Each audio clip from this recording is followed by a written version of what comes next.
웨브스터라고 하는 옥토버 학파의 이런 이론가의 현대와 동시대 미술 이론에 관한 소개를 해드리려고 합니다. 동시대 미술이 관계라고 하는 것을 중심으로 이론화가 시작되었기 때문에 제가 말씀드리려고 하는 초점도 관계는 관계인데 문제는 관계인데 어떤 관계냐? 라고 하는 질문을 중심으로 살펴보려고 합니다.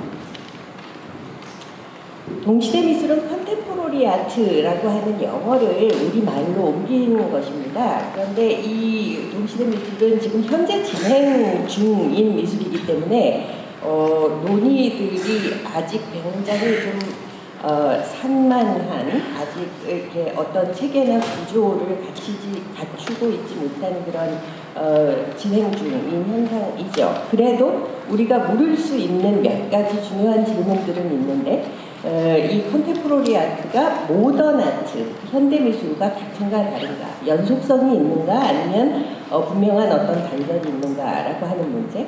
그리고 만약에 연속성이 있다고 본다면 어떤 점에서, 다르다면 또 어떤 점에서, 그 다음에 이것이 역사적인 개념이냐 아니면 미학적인 개념이냐 하는 이런 점들은 기본적으로 아주 중요한 그 질문들이 될 것입니다.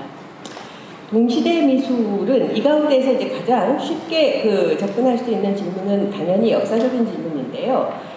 동시대 미술이라고 하는 시대 부분이 언제부터인가라고 하는 질문들은 이제 거의 약간 형태를 갖추고 그다음에 이 학계 미술 이론 학계 쪽에서 어느 정도 합의를 얻어가고 있는 그런 시점인 것 같습니다. 지금 오른쪽에 보시는 이 이미지가 책의 표지인데요. 2013년에 영국의 서섹스 대학교의 철학과에서 가르치시는 피터 오스본이라고 하는 분이 Anywhere or Not at all 이라고 하는 책을 쓰시면서 이게 동시대 미술을 다룬 책인데요. 철학자가 쓴. 그런데 이 책 안에서 동시대 미술의 시대 부분이 여러 가지가 있지만 그 가운데에서 1989년이라고 하는 시점을 동시대 미술의 시발점으로 보는 것이 가장 합당하지 않느냐라고 하는 그런 제안을 내놓았어요. 왜 1989년인가 하면 세 가지 굉장히 중요한 변화들이 일어난 시점이라는 것이 이 양반의 설명인데, 첫 번째가 이제 글로벌 턴이라서 베를린 장벽이 무너지고 천안문 사태가 일어나고 그 여파 속에서 소비에트가 붕괴하면서 이 지구 전체가 하나의 이때 단일화는 자본주의죠. 그 패러다임으로 이 물리적으로 통일되어 간 그 시점이 1989년이다라고 하는 관찰. 그리고 동시에 89년에 오늘날 우리가 이제 도저히 단 5분이라도 인터넷이 없으면 좀 금단 증상 느끼게 되기까지 한 그 월드와이드 웹이 1989년에 생겨나서 그래서 물리적으로 지구가 통일되었을 뿐만 아니라 네트워크로 정신적인 세계들까지 연결이 되는 그런 아주 큰 변화가 일어났죠. 그리고 이제 또 이 시점이 이제 포스트 콜로니얼 턴이 시작되었다기보다 실체화되어서 이제 서구식 현대로부터 이탈하는 움직임들이 본격적으로 일어난 시대라고 하는 이제 지적도 있고요. 그 다음에 이렇게 시대와 환경이 근본적으로 변함에 따라서 거기에 대응하는 미술의 양상들도 굉장히 달라졌다라고 하는 관찰을 제시하고 있습니다. 그런데 이게 이제 오스본이라고 하는 학자의 혼자만의 생각이 아닌 것이, 예를 들어 동시대 미술을 다루고 있는 나름 굉장히 중요한 책 중에 하나로 꼽히고 있는 덤베이즈라고 하는 양반이 엮은 이 컨템포러리 아트라고 하는 것도 1989년부터 지금까지라고 하는 이 시점을 명시하고 있습니다. 그래서 이게 대략 역사적으로는 1989년 이후, 그러니까 본격적으로는 90년대 이후의 미술을 컨템포러리라고 한다, 아트라고 한다라고 하는 점은 좀 안전하게 말씀드릴 수 있을 것 같아요. 그로부터 1989년으로부터 한 10년이 지나면 이제 동시대 미술에 관한 이론적인 어떤 관점들이 이제 쏟아져 나오기 시작합니다. 그 이론의 동시대 미술론의 포문을 연 사람은 미우나 고우나 좋으나 싫으나 간에 니콜라 브리오라고 하는 프랑스의 큐레이터이며 이제 겸 이론가인데, 요 양반이 이제 1998년에 관계미학이라고 하는 책을 썼죠. 두껍지 않은 책이지만 상당한 파장을 가지고 있었던, 지금도 여전히 유효한 중요시되는 그런 책입니다. 그리고 이제 브리오가 이렇게 동시대 미술에 대한 이론적인 관점을 딱 제시하고 나니까 그 이후에 이제 그 연이어서 이제 다른 관점들도 나타나는데, 이제 헬 포스터가 있고요. 또 클레어 비숍이라고 하는 양반도 굉장히 중요한 어떤 관점들을 제시하고 있습니다. 그리고 테리 스미스라고 하는 이분은 오스트리아 출신의 학자로 이전에 현대미술의 현장에서는 그다지 많이 알려져 있지 않았던 분인데, 이분이 이제 동시대 미술론과 관련해서 새롭게 이렇게 두각을 보이고 있는 그런 이론가이고요. 그리고 방금 전에 제가 책 표지 보여드린 피터 오스본이라고 하는 학자, 그리고 알렉산더 덤베이즈, 그리고 한스 벨팅 같은 이런 여러 이제 이론가들이 본격적으로 90년대 후반부터 더 본격적으로는 2000년대로 접어들면서 이제 그 동시대 미술론을 펼치기 시작했죠. 그 가운데 헬 포스터의 이름은 상당히 많이 눈에 띕니다. 오늘 우리가 살펴보게 될 그 이론가인데, 자세히 이제 살펴볼게요. 자, 헬 포스터는 프린스턴 대학교에서 재직하고 있는 미술사학자이고요. 그 학부에서는 영문학을 전공했어요. 그리고 대학원에 가서 미술사학을 전공한 다음에 초현실주의 연구를 해가지고 이제 박사학위를 받았고, 그 박사학위를 받을 때 지도교수가 로잘리드 크라우스라고 하는 이 양반보다 더 유명한 여성학자죠. 그리고 이제 이분은 포스트 모더니즘 이론, 그리고 이 동시대 미술에 대한 비평과 이제 이론을 이제 겸하고 있는 비평가 겸 학자라고 할 수 있습니다. 그리고 옥토버라고 하는 잡지를 중심으로 비평 활동과 이론 활동을 펼쳐가고 있죠. 방금 지금 새로 보여드리는 이 사진은 좀 더 최근의 사진인데요. 이 양반이 2011년에 독일에 가서 어떤 연구 프로젝트를 했더라고요. 그러니까 아메리칸 아카데미 인 베를린이라고 하는 곳에 가서 이제 한 1년 정도 그 현대미술 프로젝트를 했던데, 그때 이제 찍은 사진이니까 아까 보신 흑백 사진보다는 조금 더 현재와 가까운 사진이죠. 이 양반이 엄청난 저술적 생산력을 자랑합니다. 1983년에 안티에스테틱이라고 하는, 우리나라의 반미학이라는 이름으로 번역이 되어 있는데, 이 책은 논문 모음집이에요. 이 논문 모음집을 엮은 편집자로 이제 맨 처음 저술 활동을 시작했고, 1985년에 리코딩스라고 하는 제목으로 이제 포스트 모더니즘 미술론이라고 하는 것을 이제 재해석한 그런, 이 책은 이제 포스터의 본인의 저술, 그러니까 첫 번째 저서입니다. 그리고 1993년에 Compulsive Beauty, 제가 이제 최근에 재번역했는데요. 요 책이 참 엄청난 책입니다. 그러니까 기존에 한 50년, 반세기 정도 쌓여있던 초현실주의에 대한 해석을 완전히 뒤집어 엎는 아주 새로운 해석을 가능한 그런 아주 놀라운 책을 펴냈고요.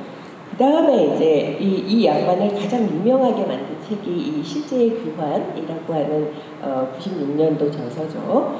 2000년대로 들어서서도 디자인과 범죄라든지, 그 다음에 인공 고철의 신, 그 다음에 이제 가장 근작, 그 사이에도 또 있는데, 근작들 가운데에서는 The First Pop Age라고 해서 팝아트의 5 미술가, 그러니까 리차드 해밀턴, 그 다음에 로이 리프텐스타인, 그 다음에 앤디 워홀, 게르하르트 리터, 그 다음에 에드워드 루쉐이라고 하는 5명의 걸출한 팝아트 미술가들을 다룬 작가론입니다. 여태까지 낸 책들 가운데에서 가장 미술사에 가까운 작가론을 보여주어서 그 전들 책을 보면 이 양반이 미술사학자가 맞을까? 혹시 미술 이론가가 아닐까? 혹시 미학자가 아닐까? 이런 생각이 들 정도로 미술사적인 그 면모는 상당히 많이 보여주지 않았었는데요. 이 책에서 이 양반의 원래 정체는 미술사학자였음이라고 하는 것을 아주 유감없이 잘 보여준 그런 책입니다. 그 다음에 이제 가장 최근에 낸 책, 이 책이 Old Good Days를 뒤집은 Bad New Days라고 하는, 이게 이제 동시대 미술론으로서는 첫 번째 책입니다. 지금까지의 책들은 전부 현대 미술론이었다면 동시대 미술론으로 엮은 책, 그러니까 써낸 책으로는 이제 Bad New Days, 이 책이 이제 그 처음이에요. 이 양반이 이제 비평의 근거지로 삼고 있는 옥토버라고 하는 잡지에 대해서 간단하게 먼저 말씀드리겠습니다. 1976년에 로잘린드 크라우스가 그 영화 이론을 하시는 아네트 마이클슨이라고 하는 다른 여성학자와 2사람이 이제 창간을 했고요. 에이젠슈테인이 그 10월 혁명을 기념해서 만든 영화 옥토버라고 하는 것에서 이제 그 제목을 따왔다고 밝히고 있습니다. 이건 참 의미심장한 내용인데요. 그냥 러시아에서 1917년에 일어났던 그 10월 혁명 자체에서 따온 것이 아니라 10월 혁명을 영화로 만든 재현한 영화 제목을 이 잡지의 제목으로 채택했다라고 하는 것은 급진적인 정치학과 관계가 있는 예술을 지향하겠다라고 하는 그런 생각을 제목에서부터 이제 담고 있는 거죠. 그래서 이제 그 잡지의 머리 이 글로 이렇게 올라와 있는 아트, 티어리, 크리티시즘, 폴리틱스라고 하는 4개의 그 주요 관심사를 밝히고 있는 데서 볼 수 있듯이 매우 참여적이고 그리고 매우 담론적인 그런 성격이 강한 잡지입니다.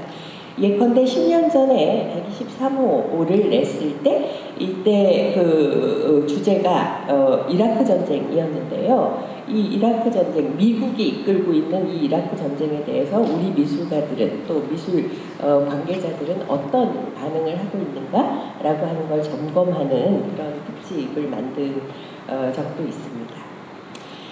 옥토버 학파라고 이제는 부르기도 하는데 옥토버 서클은 지금은 많이 확장되었지만 기본적으로 4일방으로 구성되어 있는데요. 그 원천은 뿌리는 어머니라고 할 수 있는 사람은 이 로잘린드 크라우스죠. 그러니까 물론 로잘린드 크라우스는 1941년생이라 지금 뭐 70대 후반으로 접어든 이제 할머니 학자이시고 그런데 이제 젊은 시절의 그 모습입니다. 이것은 물론 당연히 젊은 시절에 그러니까 놀라운 지성과 더불어 놀라운 또 미모까지 겸비해서 많은 사람들을 좌절하게 만드는 그런 뛰어난 양반이고요. 이분이 이제 벤자민 부클로라고 하는 독일 출신의 학자로 사진, 그 다음에 다다와 같은 역사적 아방가르드에 대해서 굉장히 전문적인 그 식견을 가지고 그쪽을 이론하고 있는 그런 양반이고, 이분이 이제 이브 알렌부아라고 해서 이분은 프랑스 출신인데 프랑스에서 이제 박사학위까지 다 받고 로잘린드 크라우스하고 합류했어요. 요 분이 뭐 러시아 리세츠키 같은 러시아 구축주의자들을 연구한 그 석사 논문과 박사 논문으로 이제 학위를 받았는데 그때 지도 교수가 그 또 유명한 롤랑 바르트입니다. 지금 현재 현재는, 그러니까 그리고 이제 네 번째 사람이 헬 포스터죠. 지금 현재는 굉장히 이 편집진도 많아지고, 그다음에 자문단도 굉장히 많아졌습니다.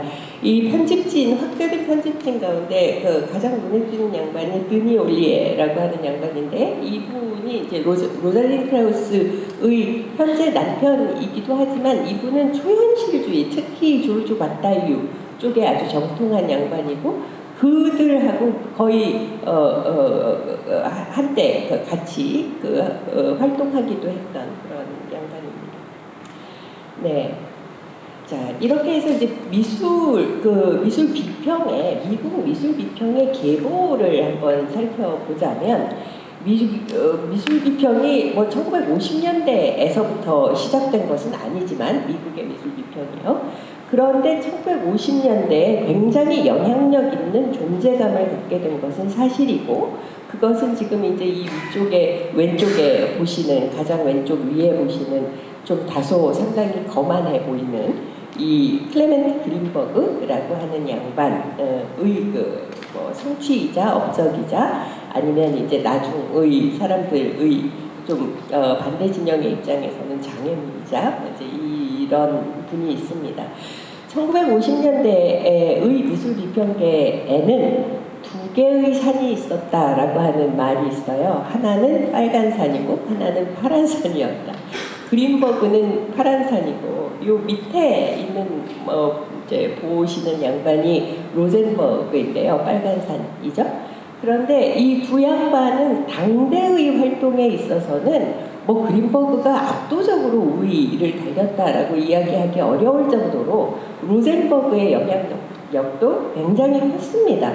그런데 문제는 로젠버그하고 이제 그린버그하고 그 비평을 쓰는 글쓰기 방식이 굉장히 다른데, 단순하게 말하면 로젠버그는 시를 쓰는 것처럼 비평을 썼다고 해요. 실제로 그렇습니다. 굉장히 문학적이어서 로젠버그 이외에는 쓸 수 없는 비평, 그런 비평을 쓰는데, 꼭 굉장히 독특하고 높은 가치를 갖는 글이지만, 그런 종류의 유일무이한 문체는 전수되기가 쉽지 않죠.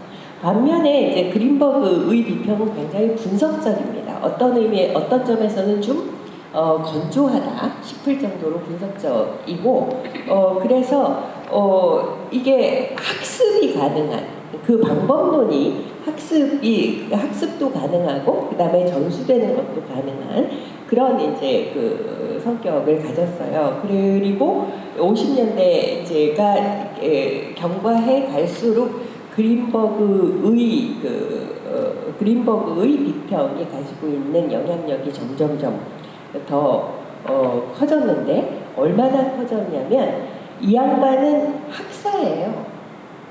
석사 대학원도 다니지 않았고, 그 다음에 그러니까 물론 학위가 없고, 학부에서도 미술사를 전공하지 않았습니다. 영문학을 전공했어요. 그리고 이 양반이 미술 비평을 한 것은 말하자면 독학으로 미술 비평을 한 겁니다. 물론 한스 호프만 같은 여러 소스들을 통해서 굉장히 열심히 공부를 했고, 아주 독자적인 관점을 정립을 했지만, 그럼에도 불구하고 이 양반은 제도 교육으로 미술사를 배운 사람이 아니란 말이죠.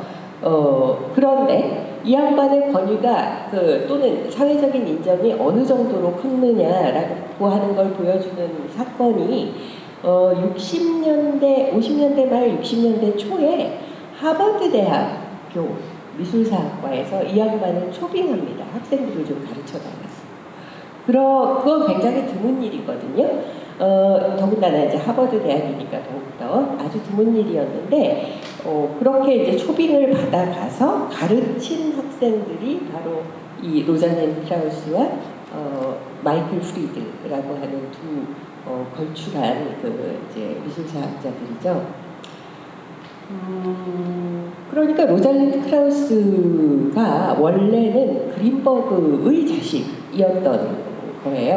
그런데 이제 어느 순간 그린버그하고 결별을 하게 되죠. 그거는 미니멀리즘이라고 하는 새로 60년대에 나타난 60년대를 제패한 그런 새로운 미술 현상에 대해서 그린버그는 그거는 미술이 아니다라고 이렇게 배제하려고 했고 거기에서 이제 의견이 달라졌던 것입니다.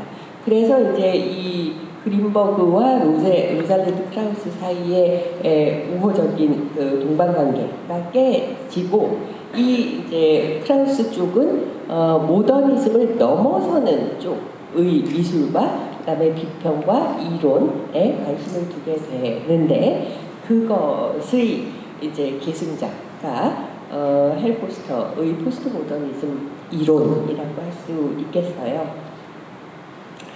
자, 그러면 이 양반이 헬 포스터가 이제 동시대 미술론 펼치기 이전에 전념해 왔던 것이 포스트 모더니즘의 이론화였는데 그 내용에 대해서 잠시 살펴보겠습니다. 1983년에 이 양반이 자신의 이름을 올린 첫 번째 책 반미하에서 이제 이 서문을 하나 씁니다. 포스트 모더니즘 하나의 서문이라고 하는 글, 별로 길지 않은 글인데요. 이 글을 통해서 이제 포스트 모더니즘 논쟁의 기수가 됩니다.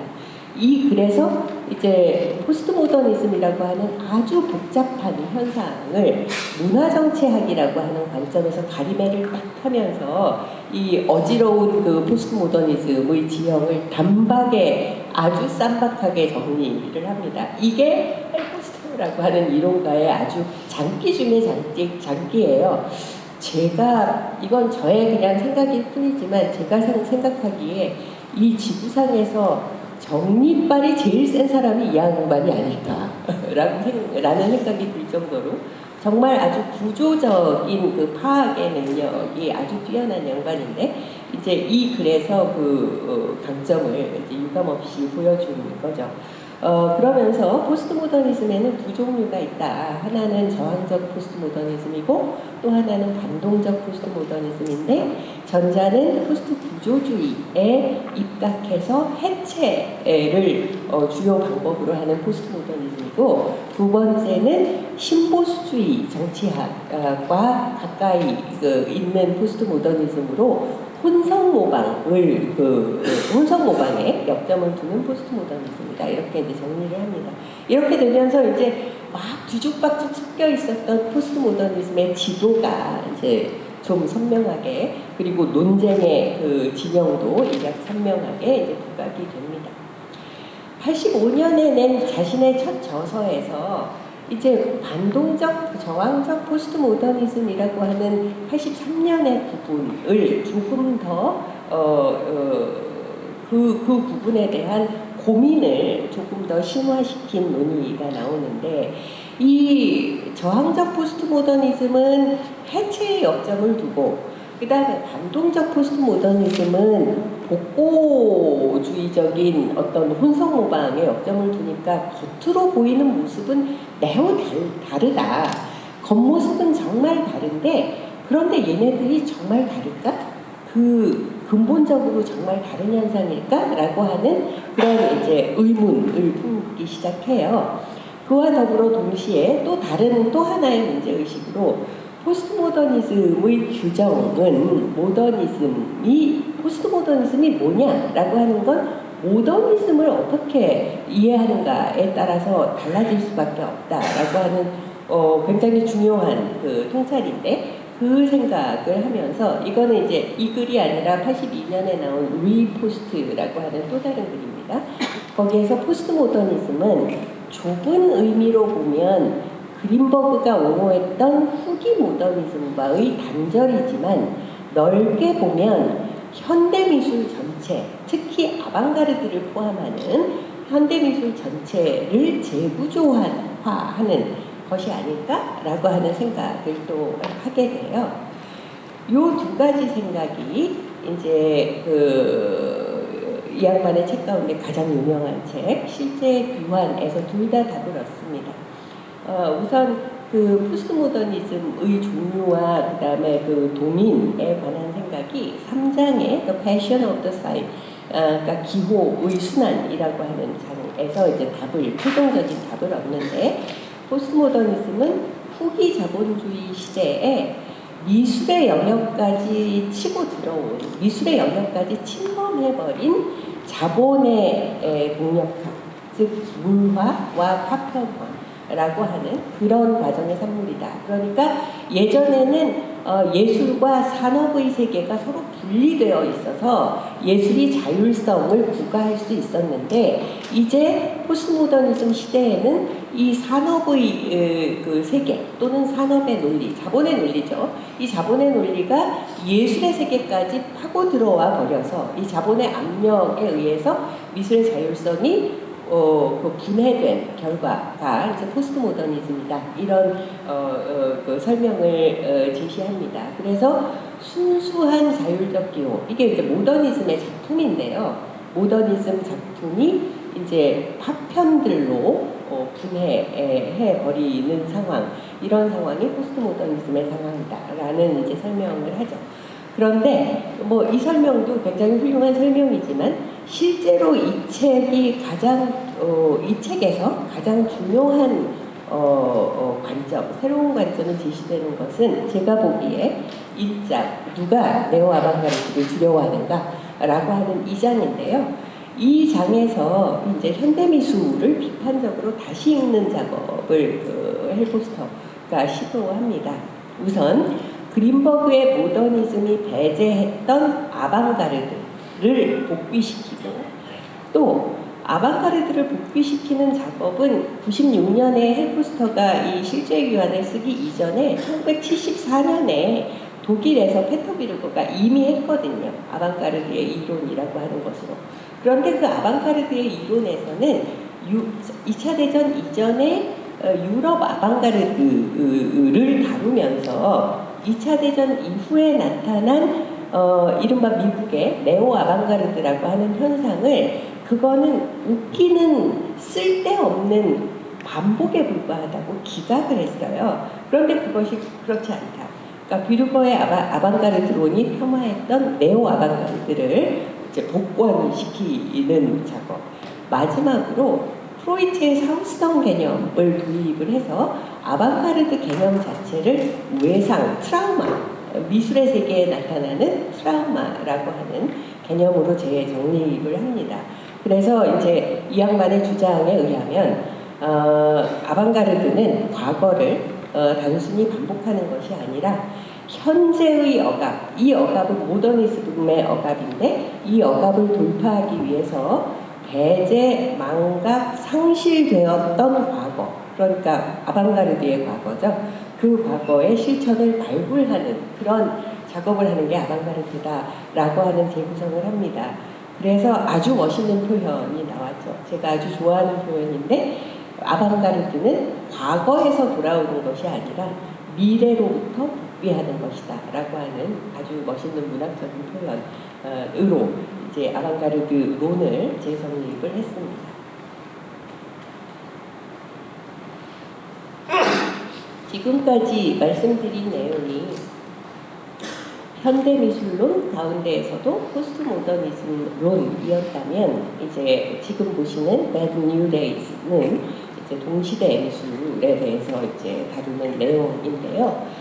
이 양반이 동시대 미술이라고 하는 것에 대한 어떤 실체적인 인정을 제가 알기로 오랫동안 미루어 왔습니다.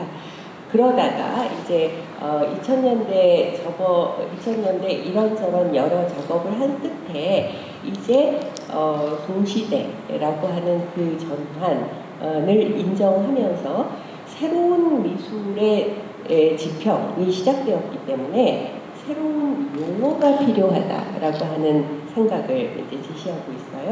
그래서 자신이 생각하기에 동시대로의 전환을 알리는 용어가 5가지인데, 이제 혐오, 아카이브, 그 다음에 모방, 불안정, 비판 이후 같은 이제 이 용어들이 이 미술에서 일어난 동시대로의 전환을 잘 설명해 줄 수 있는 그런 키워드들이 아닐까라고 하는 제안을 하고 있습니다.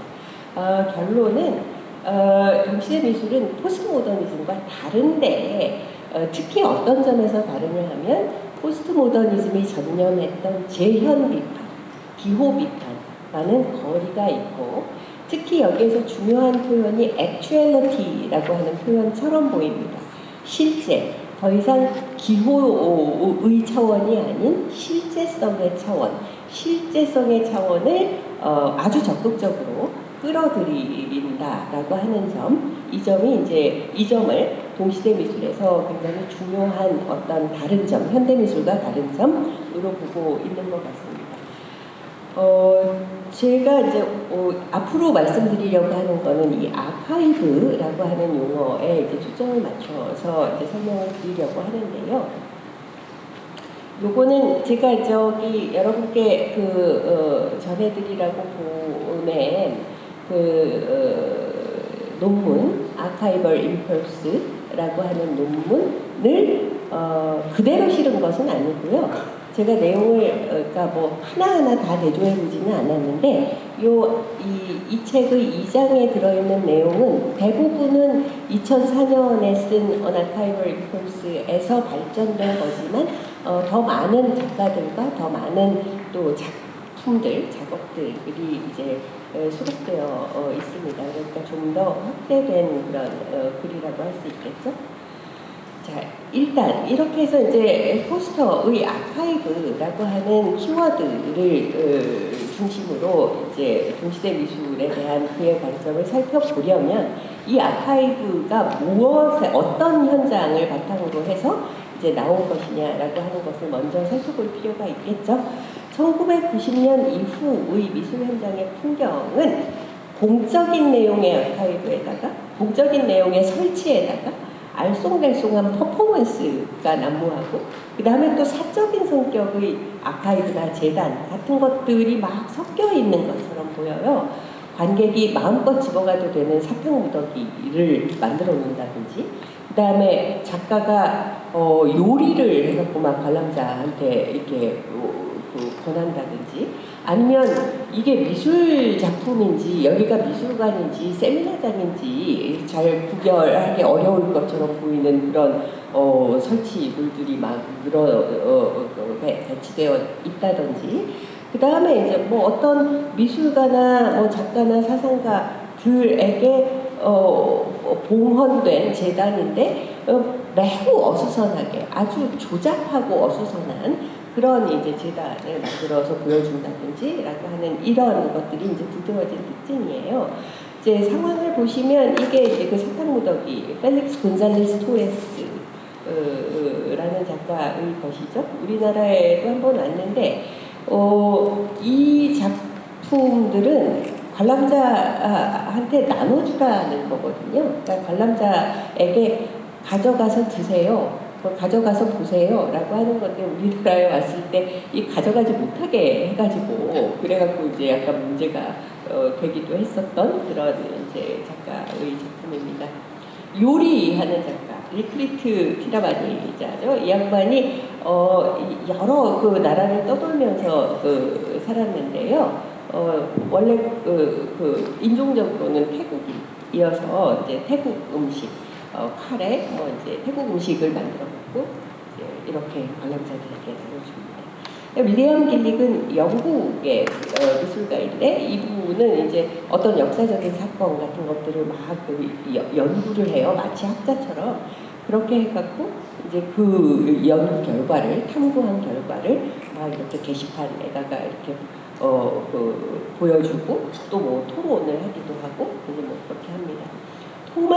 토마스 허쇼 오늘 이제 중점적으로 살펴볼 작가가 이 양반인데 토마스 허쇼는 자신이 굉장히 중요하다고 생각한 그리고 자신이 매우 정말 그러니까 사랑하고 흠모하는 그런 사상가들에게 봉헌하는 기념비들을 만들었습니다. 지금까지 4개 만들었고 이제 더는 안 만들 거라고 한다는데 맨 처음에 만든 기념비가 스피노자 기념비였어요. 지금 보시는 건데 정말 이렇게 자기가 그토록 흠모하는 어떤 사상가에게 바치는 기념비라면서 허접하게 이를 데가 없습니다. 그러니까 재료가 뭐 그냥 널빤지 그 다음에 이 널빤지도 이렇게 각을 딱 맞춰갖고 이쁘게 만들 수도 있잖아요. 근데 그냥 뭐 대충 못질을 한다든지 심지어 테이프로 붙여가지고 각어물처럼 만든다든지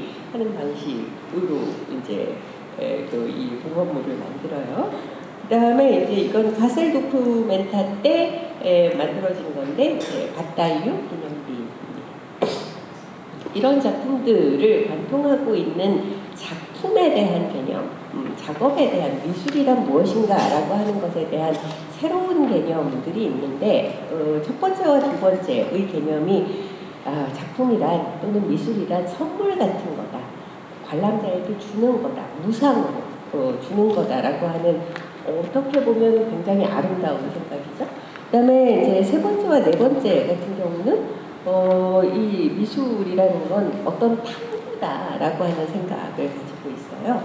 그런데 선물이건 탐구이건 간에 이런 작품들이 채택하고 있는 방법은 레디메이드, 그 다음에 협업, 설치라고 하는 것이 이런 작품들을 주요 현상으로 하고 있는 동시대 미술에서 아주 공통적으로 나타나는 그런 방법이에요. 레디메이드 듀샹이 만든 거죠.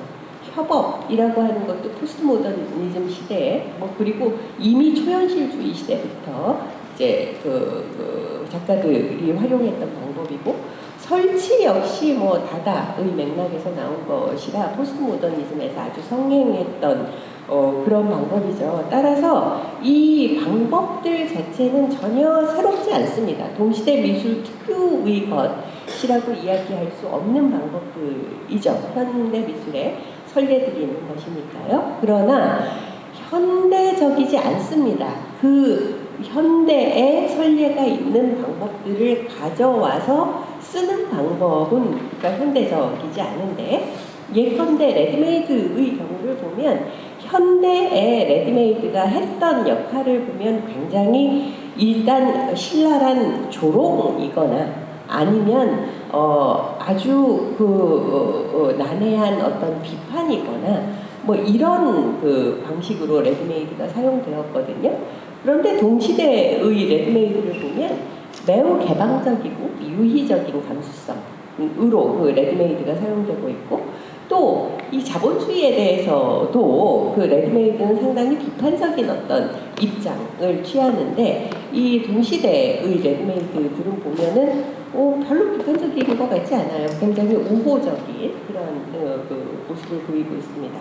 그리고 협업과 설치 같은 경우도 예술의 독창성이나 작가의 권위를 아주 극도로 이제 파괴하는 뒤죽박죽 협업이 나타나는데 예컨대 이제 피에르 미그하고 이제 필립 파레노라고 하는 양반들이 시도한, 그러니까 주도한 이제 협업이라고 하는 걸 보면 이게 일본 망가 캐릭터거든요.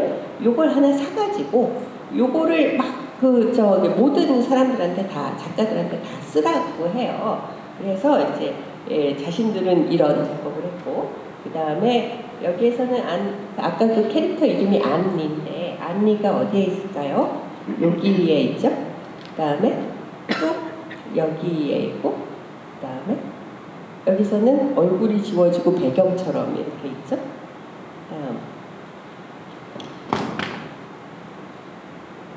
티라바니자도 여기에 참여했는데 이런 방식입니다. 이렇게 해서 하나의 캐릭터를 사가지고 그걸 막 공유하면서 그 캐릭터를 가지고 어떤 작업을 할지는 각자 작가들 맘대로이고 그런데 어떤 식으로든 그 안리의 캐릭터가 들어간 작업은 우리가 그 공유를 통해서 만든 거니까 우리는 하나의 공동체다.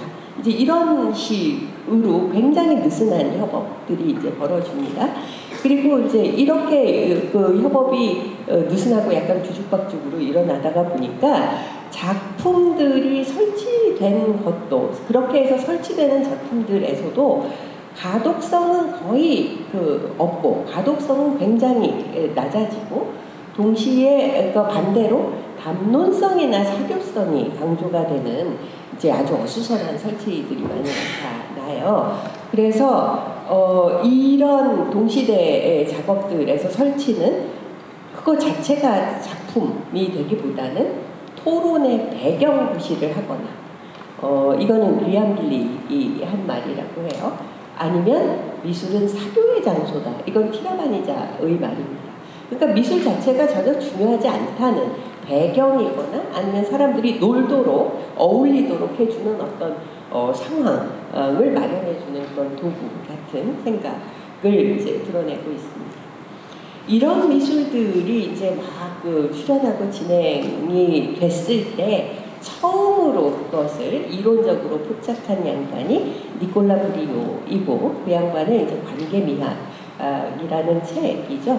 이분이 1990년대의 이 책을 쓰면서 반대한 게 뭐냐면 90년대의 미술은 새로운 미술이다. 그런데 이 미술을 포스트 모더니즘의 관점으로 접근하고 평가해서는 안 된다라고 하는 거예요. 그래서 이제 포스트 모더니즘 이론의 패러다임을 거부하면서 관계미학이라고 하는 새로운 패러다임을 제시했는데 90년대의 작업을 이해하기 위한 새롭고 다른 기준이 필요하다.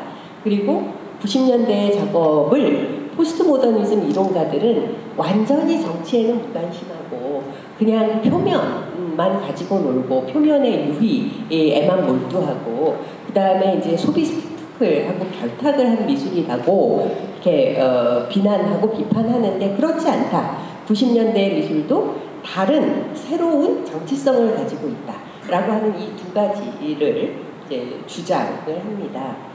그래서 이제 좀 자세히 살펴보면 새롭고 다른 기준이 필요하다. 그건 관계라는 거예요.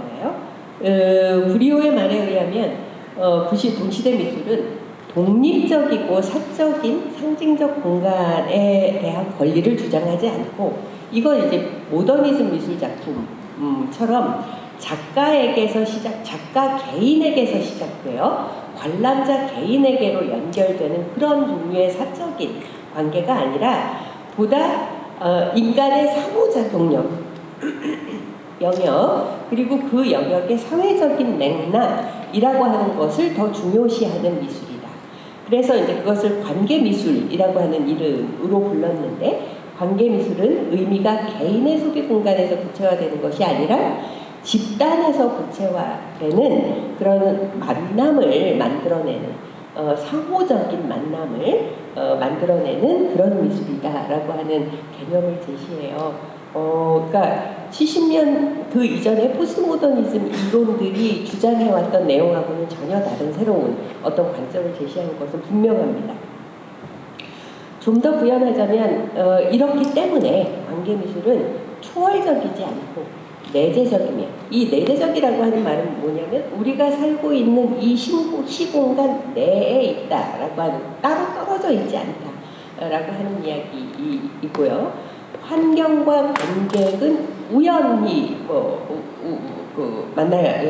조성되는 것이다.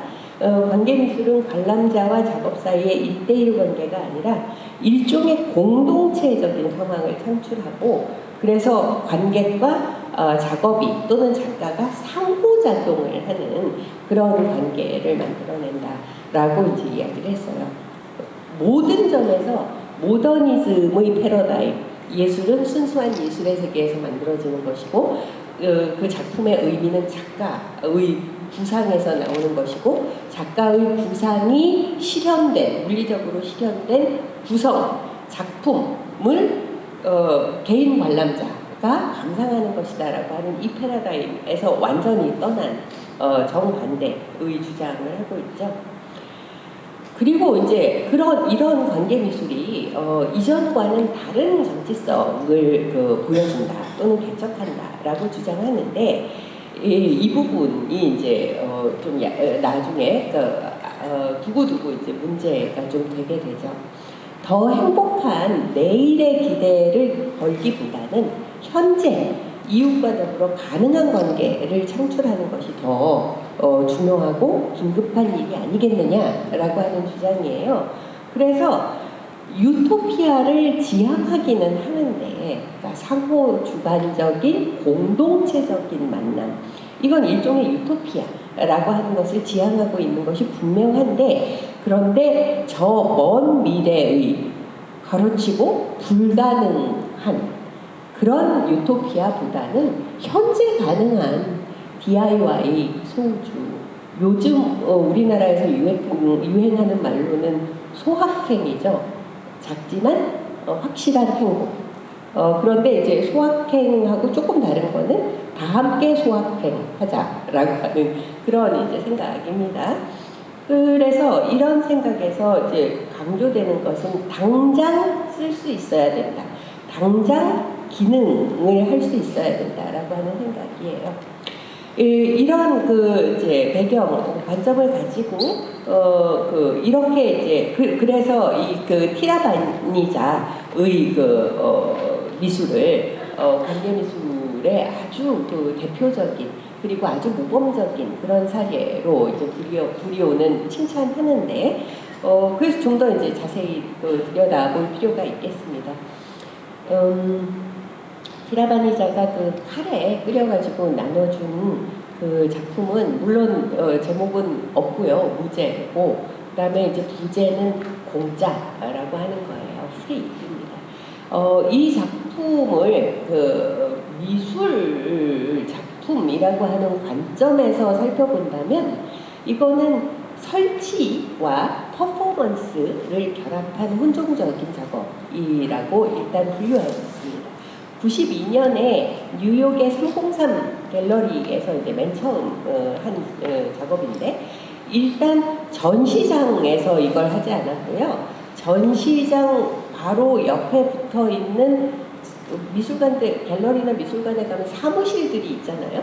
그 사무실을 이 전시 공간으로 끌어내고 그 다음에 사무실 안으로 들어가가지고 거기에다가 이제 그 피난민의 임시부엌 같은 이제 설치를 하고 그리고 작가가 가끔 나타나가지고 이제 요리를 태국 요리를 하는 퍼포먼스를 하고 요리를 해서 이제 사람들에게 나눠주면서 함께 먹고 대화를 나누는 퍼포먼스를 하는 것으로 이루어져 있습니다. 마치 겉보기로는 미술 작품이 이제 뭐 퍼포먼스가 되거나 아니면 전시되는 미술 제도의 공간과 사무실 공간을 뒤집었으니까 그 두 공간의 어떤 기능적인 구분을 없애버리려고 하는 것 같지만 그거보다 더 중요한 것은 미술가와 관람자 사이의 구분을 없애버린다라고 하는 거예요. 이 미술에서는 티라바니자의 미술에서는 물론 작가가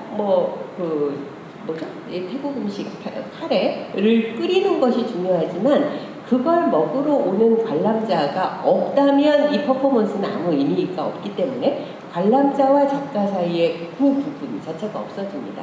그리고 그것을 목표로 합니다. 이런 티라바니자의 관계 미술은 작가가 없어지고 관람자를 활성화시킨다. 액티베이트라고 하는 것을 굉장히 중요하게 생각하고 그렇게 활성화된 관람자에 의해서 작품이 만들어지는 그러니까 작가는 판만 깔아주는 거고요. 관람자들이 활성화되어서 작품을 만드는 그런 뭔가 굉장히 이건 새로운 것처럼 보이는데 이제 그런 이제 개념을 펼치게 되죠. 또 다른 작업으로 이제 헬렌에서 이제 한 작품 내일은 새로운 날이라고 하는 작품을 보면 이 양반이 자기 뉴욕에 있는 아파트를 나무로 그러니까 이제 똑같이 만들어가지고요. 공간을 똑같이 만들어가지고 24시간 동안 매일 24시간 동안 서로 다른 관람자들에게 개방을 합니다. 마음대로 쓰세요 라고 하는 거고 역시 무료입니다. 이죠. 그래서 여기에 와서 휴식을 취해도 되고 음식을 해 먹어도 되고 그다음에 사교를 해도 되고 뜻대로 나의 공간이지만 내 공간을 무료로 내주겠다라고 하는 거예요. 이때 이제 이 작품에 대한 해석은 미술이 생활과 더 이상 결합될 수는 없다라고 하는 것입니다. 그러니까 미술과 생활이 완전히 결합된 그런 사례를 만들어낸다라고 하는 이제 해석이 나왔고 이것이 이제 두고두고 인구에 회자되고 있죠.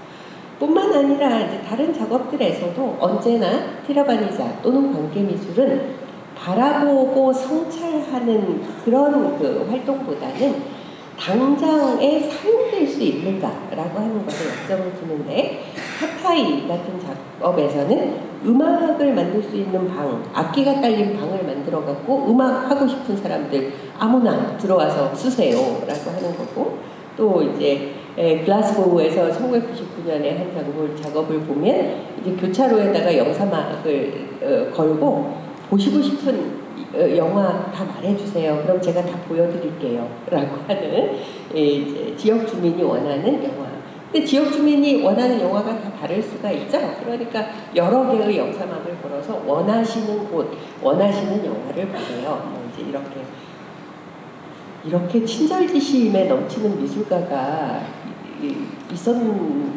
전무후무합니다, 정말. 근데 이것이 정말 비판이냐? 그러니까 여기에 담겨 있다라고 하는 이 정치성은 정체가 도대체 무엇이냐라고 하는 걸 좀 살펴볼 필요가 있겠죠. 일단 대상을 만들지 않고 오브제를 만들지 않고 다 써서 없어져 버리는 그런 그 작업을 한다는 점, 이걸 탈물질화라고 하는데요. 이 탈물질화는 포스트모더니즘에서 굉장히 중요한 어떤 흐름으로 이제 진행된 바가 있습니다. 그래서 탈물질화를 지향한다는 점에서 포스트모더니즘의 비판 전략하고 유사한데, 탈물질화는 그 정확한 맥락이 뭐냐면요, 그러니까 오브제를 만들지 않겠다라고 하는 결정인데, 미술가들이 오브제를 왜 안 만드느냐면, 오브제를 만들면 결국 그것은 상품이 되고 물신이 될 수밖에 없다. 그래서 이 시장 압력에 굴복할 수밖에 없다라고 하는 생각을 하게 된 거예요. 70년대에 아주 급진적인 미술가들이. 그래서 한동안 이 탈물질화라고 하는 게 굉장히 중요한 작업의 이제 그 주축이었는데, 그런 그 맥락을 그런 맥락의 연장선상에 있는 것처럼 보인다라고 하는 점에서 포스트모더니즘하고 비슷해 보인다. 그런데 정말 비판적인가? 전 지구를 돌면서 일시적인 사용을 강조하는 작업인데요. 티라마니자의 작업은. 이것은 사실은 오늘날의 글로벌 경제 모델하고 그 모델을 다시 재생산하는 그런 미술은 아닌가라고 하는 의문이 조금 들죠. 그래서 여기서 이제 가장 중요한 거는 관계 미술이 형성한다고 하는, 또는 중요시한다라고 하는 관계가 대체 어떤 관계냐라고 하는 것을 이제 밝히는 것, 정확히 하는 것이 제일 중요할 텐데, 이게 인간관계를 생산하는 관계라면 그 인간관계는 어떤 유형이고 또 누구를 위해서 무엇 때문에 만들어지는 관계냐라고 하는 것을 이제 정확히 할 필요가 있겠다라고 하는 것입니다.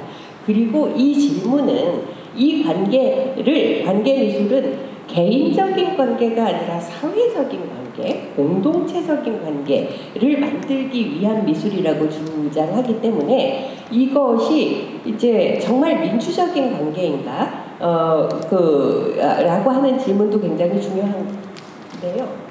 이때 이제 대화와 사용을 허락한다라고 하는 게 이제 굉장히 관계 미술이 중요시하는 건데, 그러면 내 아파트를 임시로 만들어서 누구에게나 사용하도록 허락하고, 내가 음식을 만들어서 누구든 와서 드세요라고 하는 것, 그렇게만 하면, 그렇게 해서 만들어지는 관계는 그냥 자동적으로 민주적이며 좋은 관계가 되는가라고 하는 질문이 있습니다. 민주적인 공론장의 조건. 우리는 그러니까 작년, 재작년에 이제 촛불을 경험했기 때문에 우리나라에서는 이 개념을 이해하기가 굉장히 부쩍 이제 좀 쉬워졌다고 생각하는데, 민주적 공론장이라고 하는 것은 내 것을 일방적으로 막 조건 없이 내어주고 그냥 모든 말을 들어주고 모든 사람의 참여를 보장하기만 해서 만들어지는 것이 아니라는 굉장히 중요한 지적을 이제 여러 학자들이 이미 했습니다. 공론장이 민주적인 경우는 자연화되어 있는 배제 행위가 의식적으로 고려 대상이 될 때, 그리고 그래서 논쟁의 대상이 될 때, 그때만, 그럴 때에만 공론장의 민주성이라고 하는 것은 이제 보장될 수 있다라고 하는 이야기를 했어요. 그렇다면은 이제 이런 민주적 공론장에서 소확행을 추구하며 서로 온화하고 조화롭고 그 배려하는 이런 모든 걸 그냥 다 나눌 수 있을 것 같은 이런 것뿐만 아니라 분리되어 있는 자는 누구이고 갈등을 일으키는 요소는 어떤 것이며 또 우리 사회를 불안정하게 만드는 것들은 무엇인가라고 하는 것들이 이제 이 민주적인 공론장의 존립 조건이 되죠. 이런 생각은 더 그 뿌리를 거슬러 올라가면 80년대에 굉장히 중요한 작업을 한 이 라클라우와 모스페라고 하는 마르크스주의 사회학자들이 있습니다. 영국의 학자들이 영국에서 활동한 분들인데요. 이분들이 제시한 적대 개념이라고 하는 그 사고, 적대라고 하는 건 민주주의 사회의 필수적인 요소다라고 하는 생각에서부터 이제 출발한 발전한 그런 생각이죠. 민주주의 사회는 새로운 정치적인 전선들이 끊임없이 그려지고 논쟁을 일으키는 사회입니다. 왜 그렇죠? 민주주의 사회에서는 모든 사람들이 다 주인이니까요. 자기의 주권적인 권리를 가지고 있으니까요. 그런데 그 모든 사람들이 다 단일하지 않죠. 다 생각이 다르죠. 그렇기 때문에 갈등 관계는 기본이고 그런 갈등 관계가 억압되거나 은폐되거나 삭제되는 것이 아니라 유지되는 사회가 민주주의 사회다라고 하는 이야기를 이제 했어요. 그래서 이런 적대가 없으면 은폐가 되거나 억압이 되면 권위주의 질서 밖에는 남지 않게 되고 그러면은 이제 아주 민주적이지 못한 억압적인 사회가 있을 뿐이다라고 하는 것을 밝힌 굉장히 중요한 저서입니다.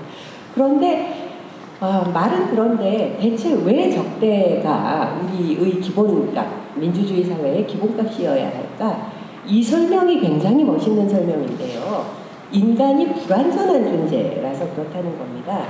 인간이라고 하는 주체는 하나의 태어날 때부터 우리가 지금의 나와 같은 그런 심성과 그 다음에 사고와 이런 것들을 가지고 태어난 게 아니잖아요. 만들어지는 것이 인간인데 이 인간이라고 하는 주체는 그 동일시의 결정, 과정을 통해서 계속 자기를 형성해 나가는 존재라는 겁니다. 그러니까 태어날 때는 아무것도 가지고 있지 않았던 사람, 그러니까 이제 사람 2B죠. 그 사람이 교육을 통해서 그리고 여러 환경과의 여러 다양한 상호작용을 통해서 자기를 만들어가는 건데 그 자기를 만들어갈 때 내가 누구랑 동일시를 하느냐 라고 하는 것을 스스로 결정하고 그 자기 결정의 과정을 통해서 이제 만들어지는 것이 나에 대한 의식이라는 겁니다.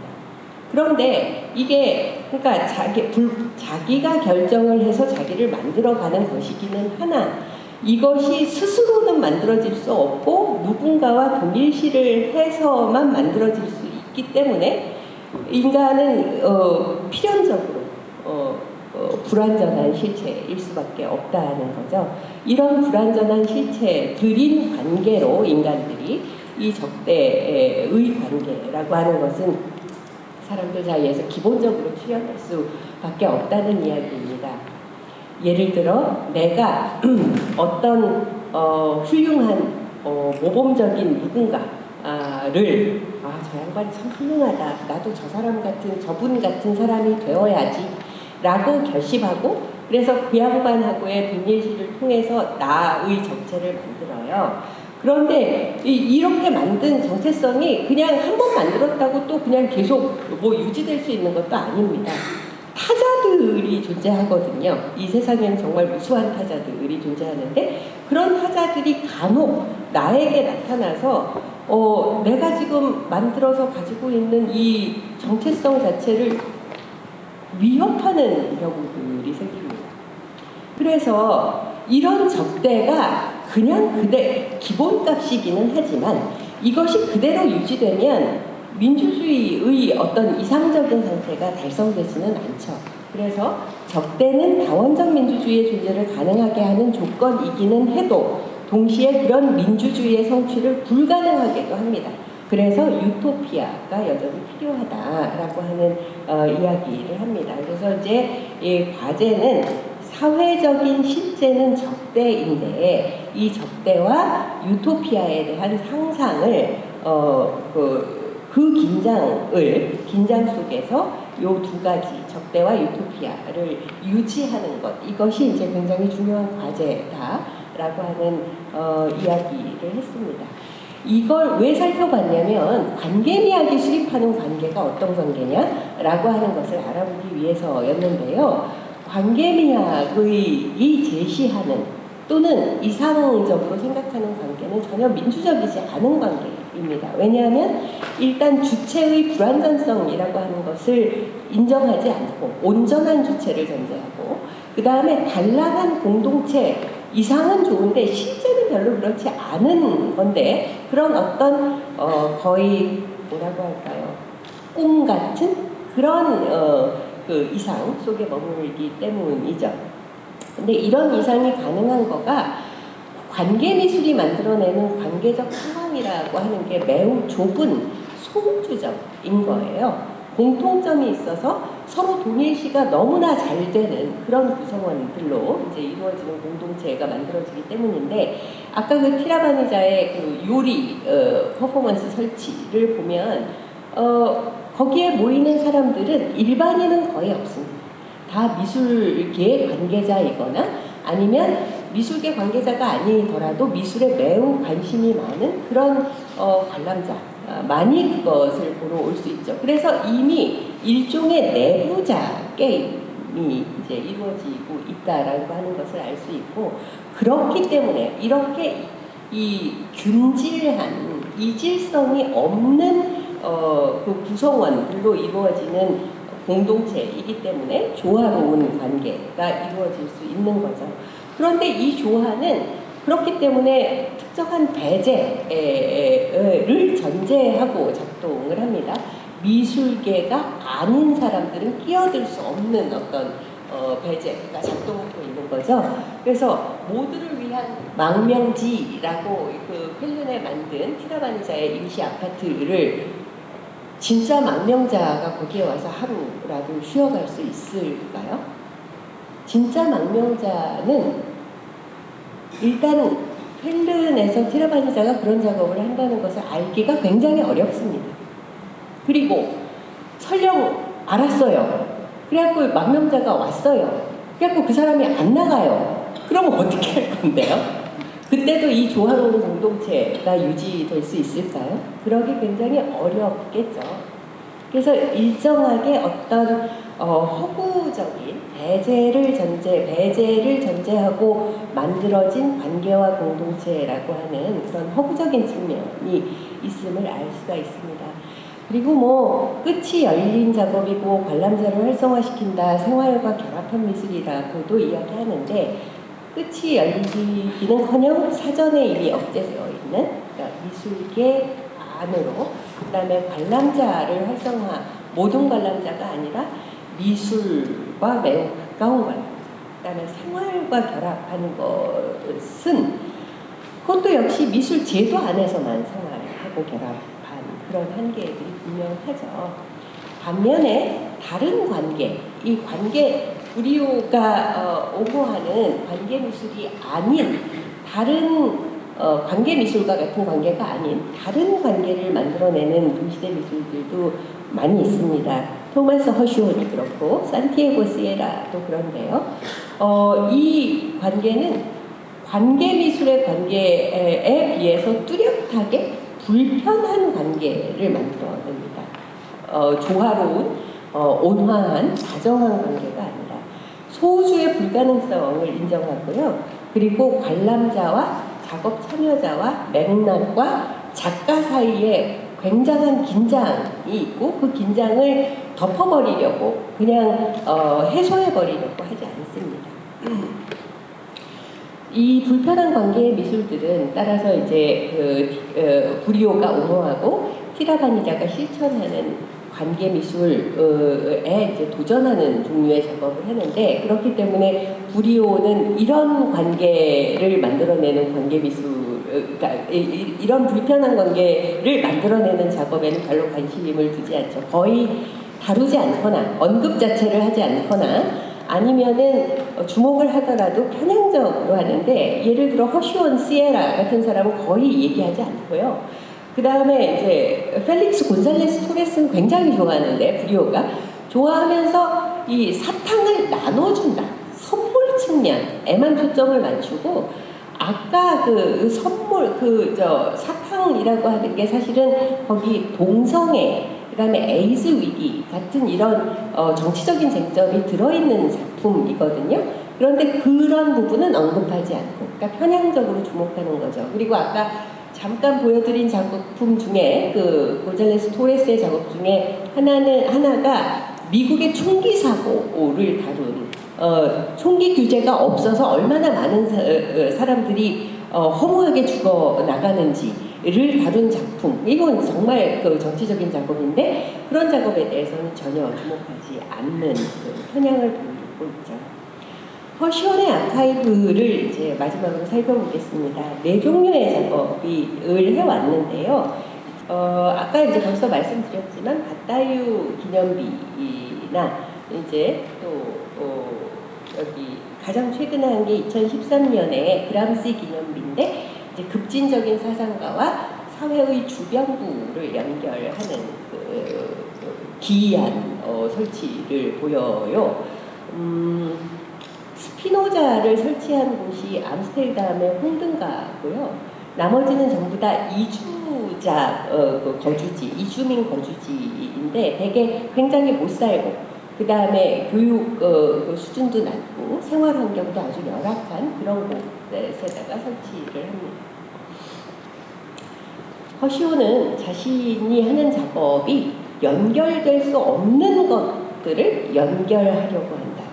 이게 적대를 기본적으로 깔고 있는 거죠. 서로 사이가 좋지 않기 때문에 연결이 자연스럽게 이루어지지 않는 것들을 연결하려고 한다 라고 이야기하는데, 이렇게 연결해서 만드는 자신의 아카이브를 헤게모니에 대항하는 아카이브라고 이야기를 하죠. 이런 아카이브를 만드는 목적은, 이건 허쉬온 자신의 표현인데, 중요한 사상을 퍼뜨리고 에너지를 발산하고 활동을 해방시키고 하는 일종의 교육적인 활동의 일종이라고 허쉬온은 생각해요. 관람자들을 지금은 잊혀져 버렸지만, 그래서 다 망각해버리고 잊고 살지만 지금과 다를 수도 있다라고 하는 어떤 생각을 할 수 있도록 그런 대안적인 공공문화에 노출시킨다는 건데, 이건 정보를 통해서, 정보 제공을 통해서 이루어집니다. 두 번째 굉장히 중요한 거는, 정보 제공을 하는 포스트 모더니즘 미술은 굉장히 많았거든요. 근데 두 번째가 허쉬온의 아주 특별한 차별성인데, 그것을 굉장히 열정적으로 한다는 겁니다. 그런 문화와의 관계에서 충만한 감동을 느낄 수 있도록 하는 것이 허쉬온의 굉장히 중요한 목표인데, 이것은 포스트 모더니즘의 냉소주의하고는 아주 뚜렷하게 구별되는 지점이죠. 그리고 이제 이런 대항적인 아카이브가 망각을 만드는 이유는, 현재가 문화산업과 그다음에 소비 스펙터클, 스포츠 스펙터클 또는 연예 산업 이런 것들에 의해서 지배되는 망각의 사회 속에 우리가 살고 있다. 그런 망각에 저항해야 된다라고 하는 생각이 이제 기본적으로 깔려 있어요. 방법은 그런 대안적인 어떤 문화적 상상력에 열정에 불을 붙일 수 있는 그런 정보들을 발굴해내는 거죠. 그것을 이제 이 양반은 과거에, 지금은 별로 중요시되지 않고 다 잊혀져 버린 그런 중요한 사상가, 예술가, 작가 이런 사람들을 발굴해내는 것으로 이제 시작합니다.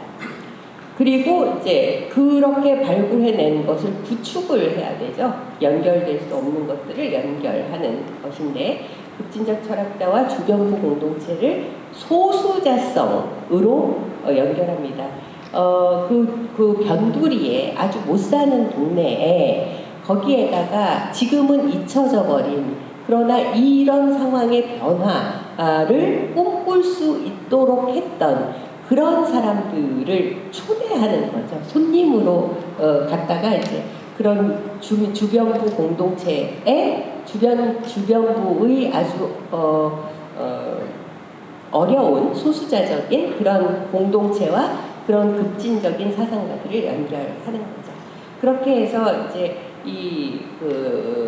하나의 목소리만 존재하는 게 아니라 여러 목소리가 그리고 서로 다른 목소리가 서로 다르기 때문에 근본적으로 적대할 수밖에 없는 그런 목소리들이 존재한다라고 하는 그런 차이를 드러내는 연결을 합니다. 재료를 우리의 정말 우리의 삶을 포위하고 있는 자본주의의 환경에서 나온 재료를 쓴다라고 하는 것도 굉장히 중요한데요. 허시오는 자신의 아카이브를 자본주의의 쓰레기통이라고 이야기를 하거든요.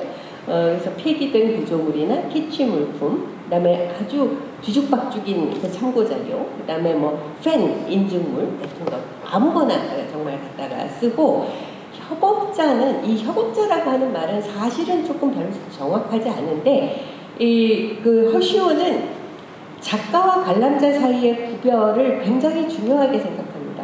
자신은 관람자가 나의 작업에 참여하고 관심을 갖고 개입하고 이런 것을 환영하지만 작가는 나고 관람자하고 작가가 상호작용을 해야 된다고 생각하지 않고 작가의 가이드라인에 따라서 관람자들은 참여할 수 있고 이 참여를 통해서 관람자가 지식을 얻고 그리고 열정을 느낄 수 있다면 나는 그 이상으로 바라는 것이 없다 라고 하는 그런 입장이에요. 티라바니자하고 아주 전적으로 다르죠. 작가는 없어지고 관람자를 활성화시켜서 관람자가 작품을 만드는 이런 방식은 아주 정확하게 거부하는 작가가 허시혼입니다.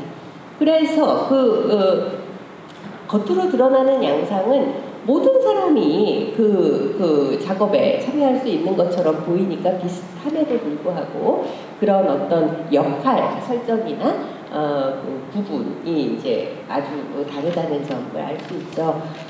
그리고 이 허시온의 기념비는 실제 생활 공간 속, 그러니까 이주민 거주지 이런 곳에 설치되기 때문에 정말 그야말로 미술과 생활이 결합되는 그런 예를 실천하는 것인데 이 2013년에 그람시 모뉴먼트의 경우에 브롱크스에 거기는 이제 히스패닉 그다음에 그 중에서도 푸에르토리코에서 이민 온 사람들이 굉장히 많이 사는 그런 곳이라고 해요.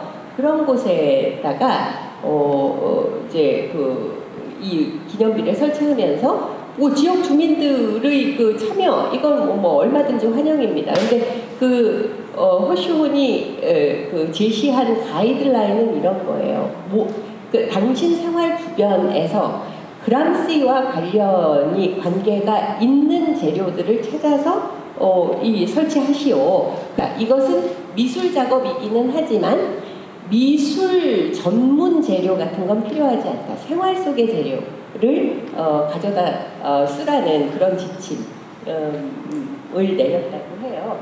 그래서 정말 생활 속의 생활인들이 생활 속의 자료를 가지고 그 생활 속에 구축되는 그런 이제 작업을 보여준 거죠.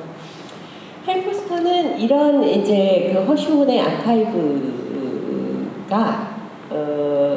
현대미술과 전혀 다르다라고 해석하고 있습니다. 일단 현대미술의 어떤 유산을 계승하고는 있지만 전혀 다르다라고 생각하는데 일단 아방가르드하고 다른 점은 플루치스가 만들었던 공적인 성격의 가판대하고 그다음에 슈비터스가 만들었던 매우 사적인 종류의 공헌물 재단 이것은 결합하고 있다라고 하는 점이 다르고, 그 다음에 포스트 모더니즘의 제도 비판 미술하고도 아주 다른데, 제도 비판 미술은 미술 제도 자체를 비판했잖아요. 그것이 얼마나 메타적인가라고 하는 것을 드러내는데 주안점을 두면서. 그런데 허시오는 미술 제도를 비판하는 데는 전혀 관심이 없습니다.